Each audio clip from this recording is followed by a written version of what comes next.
Halo pemirsa, selamat pagi, siang, sore, dan malam kapanpun Anda mengakses channel video ini. Saya Divi dari channel Sukses Autopilot, seorang intuitive advisor, analis energi, dan vibrasi.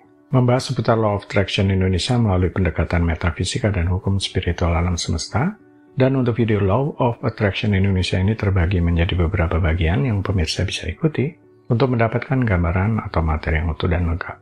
Untuk itu link-link video yang terkait sudah saya pasang di deskripsi di bawah ini.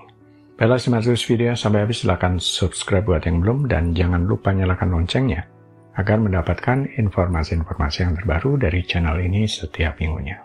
Pemirsa, kali ini kita akan membahas Anda terima 100 juta rupiah atau lebih.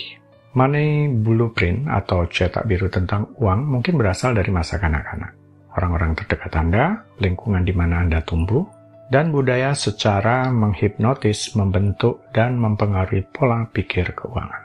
Juga untuk beberapa alasan, hubungan yang sehat dengan uang atau hubungan yang tidak sehat dengan uang.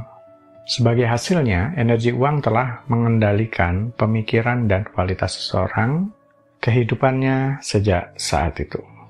Cetak biru keuangan Anda tidak baik atau buruk, yang penting adalah apa yang akan Anda lakukan dengan kesadaran akan keyakinan uang tersebut. Salah satu solusi adalah dengan menggeser hubungan Anda dengan uang dan mengubah cara Anda berhubungan dengannya.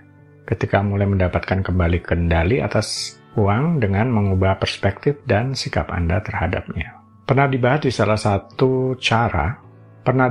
satu cara menaikkan titik setel keuangan bisa dengan merentangkan target keuangan sejauh mungkin untuk sasaran setahun atau target ngayal istilahnya. Kemudian secara bertahap diturun-turunkan sampai Anda mendapati angka yang paling masuk akal. Sehingga target keuangan Anda yang real itu mungkin untuk dicapai. Memang salah satu cara yang paling aman tanpa perlu pusing memikirkan money blueprint atau mental block tentang uang adalah dengan menetapkan tujuan finansial dengan tidak menggunakan target, angka, dan waktu pencapaiannya. Bukan berarti target keuangan yang ingin dicapai tidak boleh ditulis spesifik. Boleh.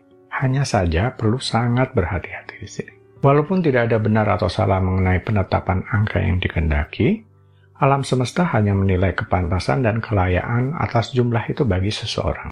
Sedangkan kepantasan atau kelayakan seseorang ditentukan seberapa besar kapasitas dirinya untuk bisa menampung jumlah tertentu. Menaikkan titik setel keuangan dengan sengaja hanya salah satu cara untuk memperluas itu. Coba kita gunakan contoh di video terdahulu untuk menyusun suatu afirmasi, suatu pernyataan untuk tujuan keuangan. Pendapatan Anda saat ini katakanlah rata-rata 50 juta rupiah per tahun dan ingin melipat gandakan menjadi 100 juta rupiah per tahun. Kalau dengan cara di video terdahulu menggunakan target ngayal, kondisi mental perlu diregangkan dulu sejauh mungkin sampai mencapai titik ketidaknyamanan. Kemudian diturunkan separuhnya agar terasa lebih ringan, kemudian secara drastis diturunkan ke tujuan yang dimaksud agar mendapatkan lagi perasaan paling ringan, paling mudah, paling mungkin, dan akhirnya dirasa paling masuk akal bagi diri sendiri. Karena kita tahu, menetapkan jumlah rupiah yang tepat mungkin terkadang membatasi, jadi disarankan untuk menambahkan frasa atau lebih untuk afirmasi Anda di samping penggunaan frasa yang tepat, agar tidak dikritisi oleh pikiran sendiri. Oke, katakanlah Anda sudah memiliki pendapatan dari berbagai sumber sebesar 50 juta rupiah per tahun dan ingin melipat gandakan menjadi 100 juta rupiah per tahun. Afirmasi atau pernyataan yang bisa digunakan adalah, saya bersyukur sekarang untuk pendapatan 50 juta rupiah per tahun. Bukankah menyenangkan memiliki pendapatan 100 juta rupiah atau lebih besar tahun ini? Pernyataan, saya bersyukur sekarang untuk pendapatan 50 juta rupiah per tahun adalah benar adanya. Anda pernah mencapai angka ini di masa lalu. Kemudian pernyataan, bukankah menyenangkan memiliki pendapatan 100 juta rupiah atau lebih besar tahun ini? Akan lebih mudah diterima oleh pikiran karena dianggap Anda merasa senang dengan pendapatan 100 juta rupiah atau lebih besar. Di sini Anda tidak mengklaim memiliki pendapatan 100 juta rupiah per tahun atau lebih besar. Anda hanya terbuka untuk pendapatan 100 juta rupiah atau lebih besar. Anda merasa senang dengan itu. Jadi yang ditangkap oleh pikiran adalah, pertama, Anda bersyukur untuk pendapatan yang ada. Dan ini bagus, karena akan melipat gandakan energi vibrasi yang sejenis dan akan menarik hal yang serupa di kemudian hari. Kedua, Anda merasa senang dengan pendapatan 100 juta rupiah atau lebih besar. Ini bagus, karena rasa senang atau feels good akan mendekatkan Anda kepada 100 juta rupiah itu.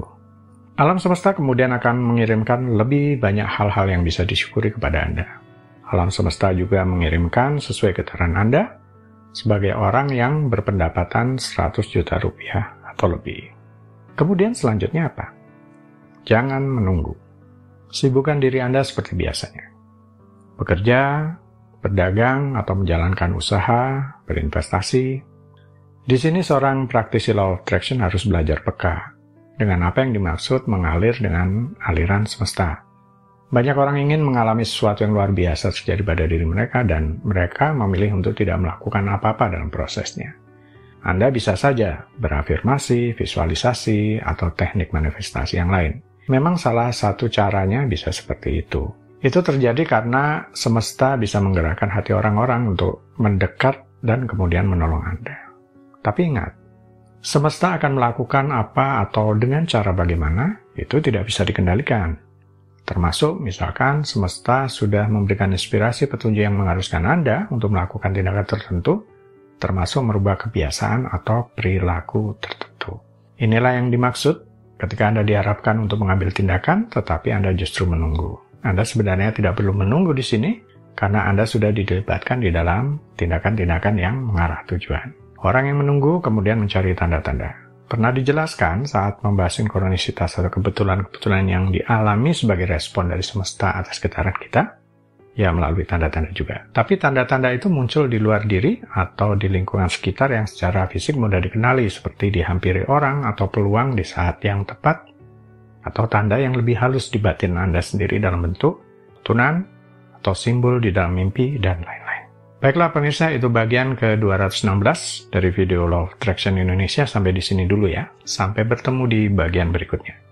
Silakan subscribe buat yang belum dan jangan lupa nyalakan loncengnya agar Anda mendapatkan informasi-informasi yang terbaru dari channel ini setiap minggunya. Sampai jumpa.